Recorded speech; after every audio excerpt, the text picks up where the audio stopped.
이번 플레이를 진행해본 게임은 최근 UBT를 진행한 국내 핵앤슬래시 RPG 언디셈버. UBT는 첫 공개 언박싱 테스트라는 의미로 다른 게임에서의 오픈전 CBT와 동일하다고 생각하시면 됩니다. 크로스 플랫폼을 지원하는 만큼 PC와 모바일 둘 다에서의 플레이는 어땠는지, 액트가 진행됨에 따라 변하게 된 게임에 대한 평가까지 한번 살펴보도록 하겠습니다. 자세한 게임 관련 내용은 오픈 이후 알보챗에서 별도로 안내해드리겠습니다.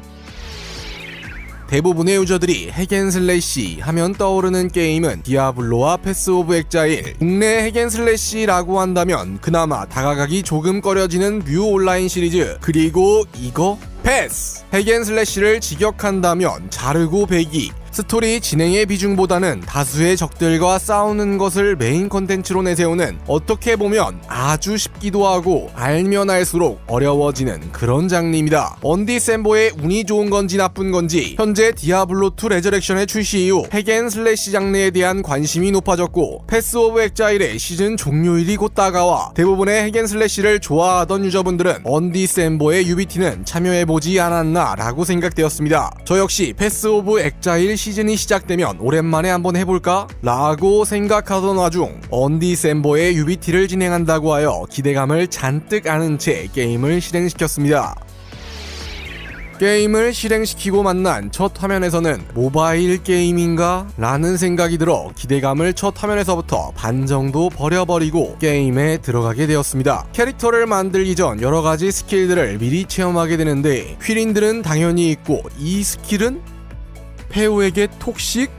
끝까지 진행을 하면 이제 나의 캐릭터를 만들기 시작합니다. 캐릭터의 모습은 기존 핵앤슬래시와 비교할 때 준수한 편이라 생각되었으며, 이 정도만 돼도 해외 감성이라는 비유가 안 될 정도로 예뻐서 역시 국내 감성이 좋구나 라는 생각이 들었습니다. 캐릭터 생성 완료 이후 게임에 접속하면 본격적인 게임이 시작됩니다. 간단한 튜토리얼을 진행하다 아무 죄 없는 순딩순딩한 눈을 가진 할아버지 낙타를 공격하고 연출과 함께 협곡에서 게임이 시작됩니다. 약간은 로아와 닮았다는 생각이 들었고, 이후 보스 플레이에서도 흡사한 모습을 볼 수 있어 파밍과 성장은 페우에게 방식을, 레이드와 컨텐츠에서는 로아에서의 모습을 보여주지 않을까 생각되었습니다. 초반 액트 1에서의 플레이는 그 이전 스킬들의 풀세팅을 보다가 갑자기 약해져서 그런 건지 선우 딜도 엄청 길고 루즈한 부분이 존재해서 하다가 잠들었습니다.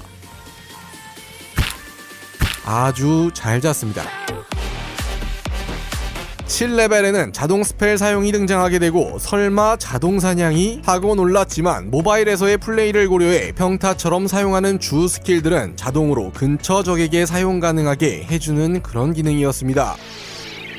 플레이는 경매장이 등장하는 액트 3까지 진행했으며, 액트별 재미의 변화 부분부터 살펴보자면, 액트 1, 와 이걸 왜 해? 차라리 패스 오브 엑자일을 하지. 액트 2, 은근 할만한데? 액트 3, 생각보다 재밌는데? 라는 반응이었고, 오픈 이후에 좀 더 신선하고 재미있는 플레이를 하고 싶어 저는 액트 3 중반쯤 게임을 중단하게 되었습니다. 전체적으로 국내 유저들의 진입 장벽을 고려해 타 핵앤슬래시 대비 게임의 적응도는 상당히 쉽게 만들어 놓은 부분들로, 페우에게 가장 큰 진입 장벽인 스킬 트리를 조디악 특성 시스템을 활용 진입 장벽을 많이 낮춰놓은 모습이었습니다. 투자하는 능력치 부분은 아이템 장착 조건 외에 추가로 제공하는 옵션이 데미지에는 영향이 전혀 없어 극단적인 딜링 세팅을 하기에는 조금 아쉬운 모습을 보여주었습니다.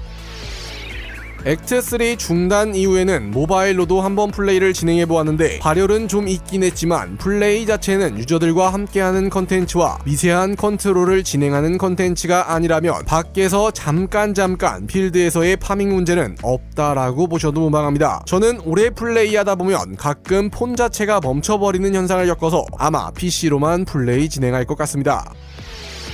결국 같은 장르인 디아 시리즈와 페우에, 그리고 이거 아니야. 이렇게 두 개와 비교를 하자면 아이템 파밍만 극단적으로 진행하는 디아는 솔직히 초반 플레이 이후에는 비교 대상에서 배제될 확률이 높아 보이고, 스킬 시스템을 다양하게 활용하는 페오액과 비교를 하게 될 가능성이 정말 높아 보였습니다. 시즌제는 없다라는 이야기가 나온지라 로스트 아크와 흡사하게 갈 수도 있겠지만 그건 나중에 생각하고, 페오액과 언디셈버를 놓고 비교해본다면 여러가지 장비 파밍 및 제작, 항상 새로움을 주는 시즌 시스템으로 게임을 모두 즐길 수 있는 잠재력으로만 보면 매니아층에게는 언디셈버보다는 페오액이 더 사랑받을 확률이 높아 보이긴 했으나, 언디셈버가 페오액에 비해 확실히 진입장벽이 낮고 파티 플레이를 진행하는 컨텐츠들의 존재로 플레이를 시작하기에는 언디셈버가 조금 더 이점이 있지 않나 라고 생각들어 정식 오픈 이후에는 두 게임을 놓고 한번 제대로 비교해 보도록 하겠습니다.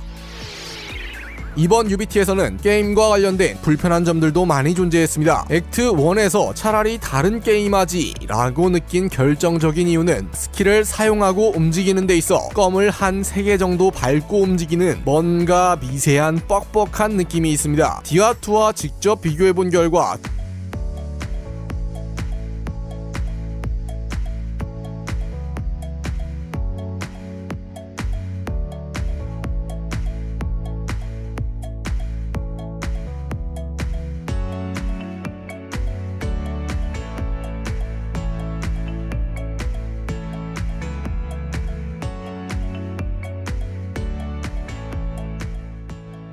정말 미세한 차이일 수 있으나, 스피드함이 중요한 핵앤슬래시에서 동일 장르 타 게임 대비 선호들이 조금은 긴 느낌이 있었습니다. 거기에 몇 가지 단축키의 변경은 가능하지만 이동키는 마우스 반전 설정이 없어 좌클릭만 이동 가능했고, 우클릭 이동을 주로 사용하던 저에게는 갑자기 피해야 하는 상황에 불편하게 다가오는 경우도 있었습니다. UI도 PC의 모습이 존재하긴 하지만 전체적인 모습과 대부분의 UI들은 모바일에 좀 더 신경 쓴 모습이었고, NPC와의 대화 시 한 번 더 클릭해야 하는 부분, 지형에 비해 캐릭터와 몬스터들이 좀 큰 모습, 그래픽이 모바일에서는 뭐 그럭저럭 할만하나 PC에서는 많이 부족해 보이는 모습인지라 아쉽게 다가오는 부분들이 많았습니다. 추가적으로 자잘한 버그들도 많았는데 경험치를 획득할 수 없거나 물약이 안 먹어지고, 스킬 사용 지점이 마우스 위치와는 다르게 나가는 점 등 고칠 게 아직은 많이 보이는 상태였습니다. 12월 오픈 예정이다 라는 이야기가 들려와서 답답한 부분들은 얼마나 많이 개선될진 모르겠으나 버그들은 꼭 모두 수정해서 오픈 때는 좋은 모습 보여주었으면 좋겠습니다. 사실상 2010년부터는 오픈월드 MMORPG들에게 밀려나 매니아층만 즐기는 장르라는 인식이 생겨버린 핵앤슬래시 RPG. 국내 핵앤슬래시 신작을 찾아보기 힘들었었던 만큼 나오면 꼭 플레이는 진행해볼 예정입니다. 그때 다시 언디셈버 영상과 함께 돌아오도록 하겠습니다. 지금까지 시청해주셔서 감사합니다. 언디셈버 UBT 슝슝늘보였습니다.